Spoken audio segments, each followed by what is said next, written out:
Olá! Então vamos seguir aqui agora com o título Consciência. O anjo ferido.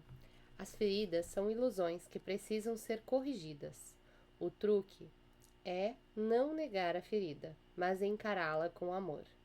Quando a consciência do todo, incólume e íntegro, o amor, é trazida para a parte machucada, não amada, a ferida desaparece. As vítimas precisam de feridas para perpetuar o seu vitimismo. O apego à dor e à mágoa é uma condição da percepção do eu como vítima. Quando o eu deixa de ser visto como uma vítima, não existe mais apego à dor. A dor pode vir e ir embora, mas a pessoa não encontra mais nenhum significado nela. O eu não pode ser lesado pela experiência. Toda experiência contribui para o redespertar da memória do eu, absoluta, toda abrangente e, portanto, inexpugnável. Por causa da divisão em corpos, parece que existe mais de um eu, cada um deles com a sua própria identidade. No entanto, a realidade é que existe apenas um único eu e um único destino. Para descobrir esse eu único em si mesmo, a pessoa tem de se entregar à unicidade da sua experiência de vida. Ela tem de reivindicar o seu próprio processo autêntico e sua própria jornada. Quanto maior a sua individuação, mais perto a pessoa está de tocar a experiência universal. Todos que tocam a experiência universal, passando pela porta do eu, seguem diretamente para o coração. Eles não têm mais que conversar a respeito do amor ou do perdão. Eles são a própria essência do amor e do perdão. Isso é uma indicação da completa futilidade que é seguir as ideias de outra pessoa ou usar a experiência alheia para validar a própria. Somente aceitando o que vem até você de modo direto e experiencial, você encontrará a porta para o universal. E isso talvez seja paradoxal. Para encontrar o universal, você tem de completar o processo de individuação.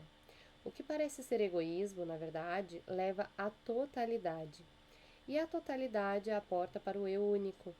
Todos os ensinamentos acerca de auto-abnegação são falsos. Para ir além do eu pequeno, você tem de torná-lo pleno. Você tem de se recolher nele e superá-lo. Não se negue a ter experiências. Isso só inibirá o seu progresso. Estenda os braços e abrace cada aspecto da sua experiência. Esse é o mecanismo que leva você ao final da trajetória.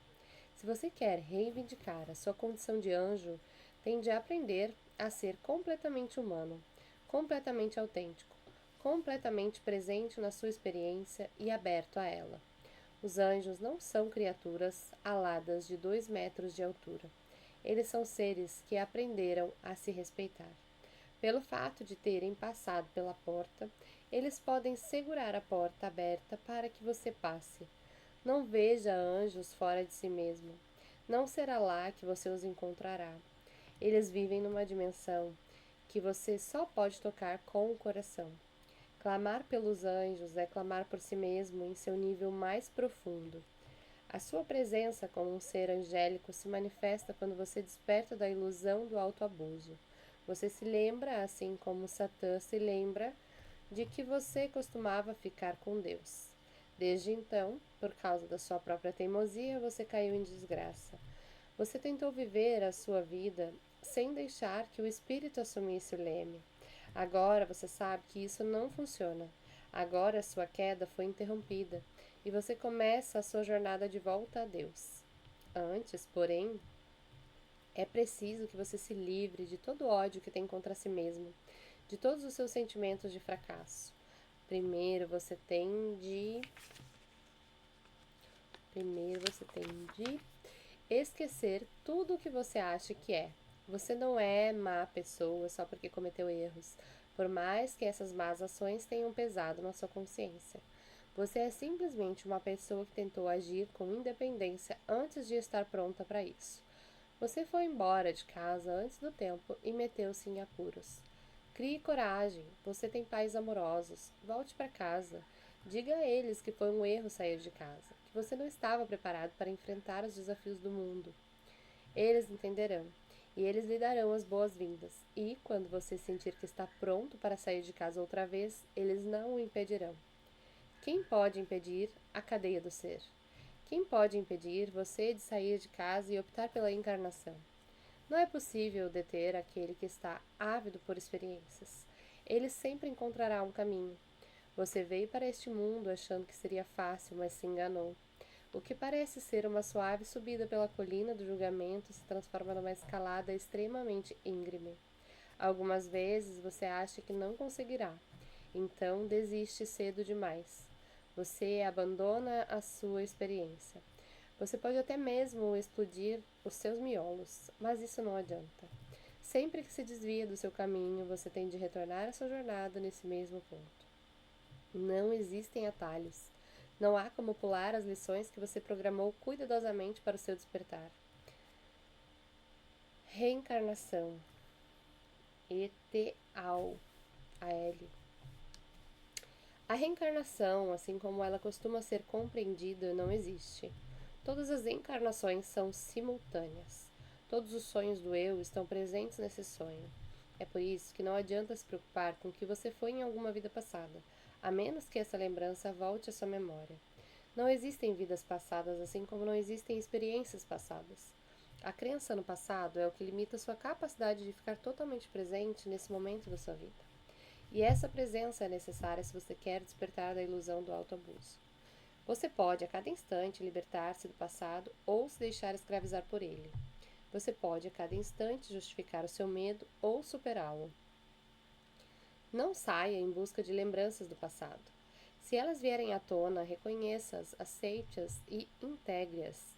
Faça isso não para dar mais força ao seu passado, mas para concluí-lo de modo que possa concentrar a sua atenção no presente. Nada que afaste você da sua comunhão imediata com a vida serve para alguma coisa. Por outro lado, resistir a algo que quer emergir só servirá para afastar você ainda mais do presente. O conceito de passado é simplesmente isso, um conceito. Uma maneira de descrever a experiência como algo linear, sequencial, causal. Não é essa a natureza da experiência. Essa é simplesmente a descrição que se costuma dar a ela. Na verdade, o passado não existe. Ele existiu um dia como um fenômeno presente, mas não é mais presente, exceto na medida em que você se prende a ele. Para trazer o passado para o presente, é preciso ocupar-se dele agora. Do contrário, ele pode ir embora. Depois que vai embora, ele deixa de existir na consciência. Quando se liberta do passado, você nem mesmo lembra do que aconteceu. Se você não se lembra do que aconteceu, o passado de fato aconteceu? Sim, você dirá, mas isso porque você está olhando de uma perspectiva histórica. Lembre-se daquela pergunta: se uma árvore cai na floresta e ninguém ouve a árvore cair, ela produziu algum som? A resposta é não. Sem o experienciador não existe experiência. É por isso que perdoar a você mesmo funciona. Quando o experienciador para de reviver a experiência, essa deixa de existir e essa pessoa volta para o presente inocente e intacta. Existem vidas passadas só se você lembrar delas, e se lembrá-las, você continuará a vivê-las até que perdoe a si mesmo. A chave de tudo é simples: não junte lenha caso você não queira fazer uma fogueira.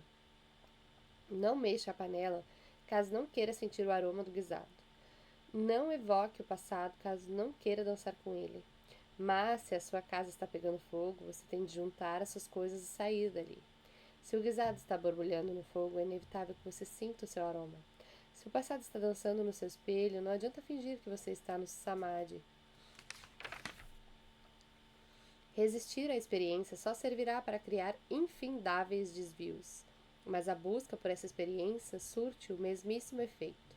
Não resista, não busque, apenas dê atenção ao que vem à tona quando se deparar com isso. Não tente salvar o mundo. Não tente salvar ninguém. Não tente salvar a si mesmo. Tudo é busca. Tudo isso só lhe dará mais trabalho. Não nasça, não vá à escola, não se case, não tenha filhos, não arranje um emprego, não fique doente, não morra. Se tiver uma chance, não faça nada disso. Não busque fora de si mesmo.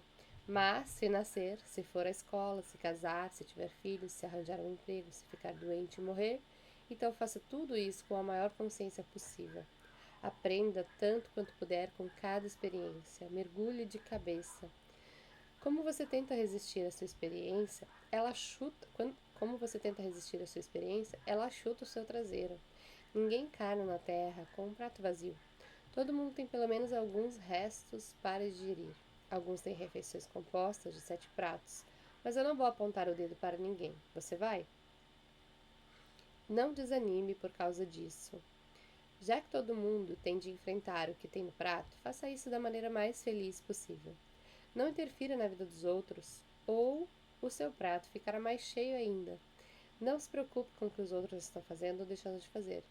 Não forme nem sequer uma opinião a respeito. Simplesmente deixe para lá. Se alguém convida você para jantar, sente-se com essa pessoa, mas não coma nada. Diga a ela que você está de jejum ou, se tiver que comer, traga sua própria comida. Não pegue a experiência de ninguém emprestada. Não tente dar a ninguém a sua própria experiência. Você acha que vai ter algum mérito por limpar o seu prato se outra pessoa tiver feito isso por você? Supere a codependência e assuma sua vida. Durma na sua própria cama, prepare a sua própria comida, limpe você mesmo o seu prato. Acostume-se a cuidar de você mesmo e deixe que os outros façam o mesmo. Vidas passadas, anjos, ovnis, astrologia. Dê um tempo. Dê a si mesmo um tempo. Não desperdice o tempo da sua encarnação tentando encontrar um significado intelectual e um contexto para a sua experiência. Isso não compete a você. A sua tarefa é simplesmente ficar presente na sua experiência. Pare de buscar, pare de resistir, assuma sua vida e viva-a do modo mais pleno e magnífico possível. Então, eu garanto, eu serei seu maior fã. Sistemas de crença. Nada crucificará você mais rápido do que os seus próprios pensamentos. O melhor seria não pensar em nada, caso você consiga. E se não conseguir, se tiver de pensar, pense em coisas simples. Pense sobre lavar os pratos ou lavar a roupa. Pense nas coisas que precisam ser feitas. Então deixe a mente livre de pensamentos. Tudo o que você acredita sobre a natureza da sua existência mantém você limitado ao passado. Se quer viver o presente incondicionalmente, deixe de lado todos os conceitos que tem sobre ele. Fique simplesmente na sua vida à medida que ela se desenrola. Observe a tendência da mente de tentar entender tudo. Observe como ela tenta estruturar e planejar. Até mesmo quando a experiência invalida todas as teorias a respeito dela, observe como a mente continua revisando, traçando e retraçando diagramas. Observe como ela tenta conciliar possibilidades inconciliáveis. Observe como ela resvala facilmente para a oposição e para o conflito. A mente está sempre buscando o fio da meada para poder continuar criando o roteiro da sua vida, ou, pelo menos, para manter a ilusão de controle. Mas o mais interessante é que não existe roteiro nenhum, ou se existe, o experienciador faz parte dele, do modo que provavelmente não tem condições de avaliá-lo.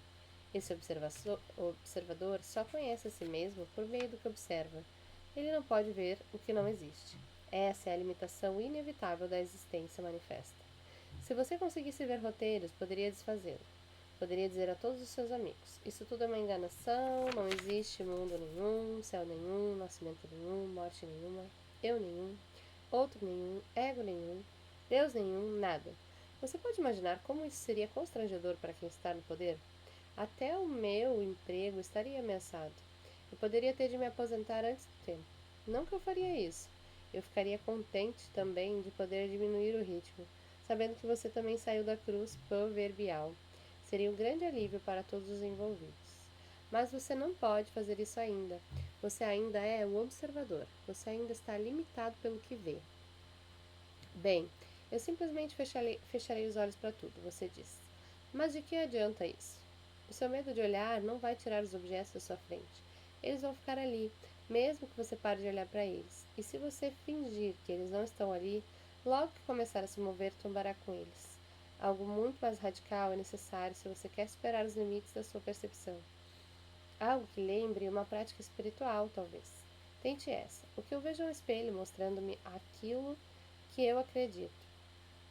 Tudo que acontece na minha vida é um reflexo de alguma crença que eu tenho acerca de mim mesma. Experimente dizer isso para si mesma cada vez que começar a levar a sua vida ou a vida de outra pessoa a sério demais. Diga isso quando estiver sofrendo e sentindo que não consegue dar outro passo.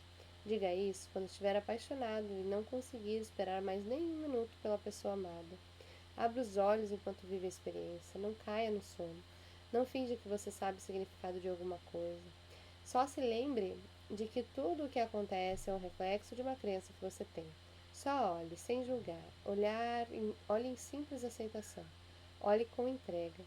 Você é o observador, mas também está sendo observado. Você também está sendo vigiado nesse exato instante. Quem está vigiando você? Eu lhe asseguro de que não é o Big Brother. É como uma pedra ficando na superfície de um lago. Você vê a pedra, mas não vê quem atirou. Você vê as ondulações da água, mas não sabe quem causou. Quem é que está vigiando? Quem é você? Você é o observador ou observado? Ou ambos? Se ninguém ouve a árvore caindo na floresta, ela faz algum som? Que som tem uma mão batendo palmas? Lembre-se, você não vai entender nada disso. Basta que fique presente e deixe de lado todas as interpretações. Deixe de lado os seus dogmas e os seus ismos.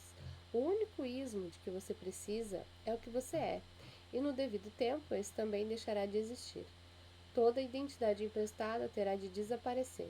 Só restará o ser nu, Adão, sozinho no paraíso, diante de Deus.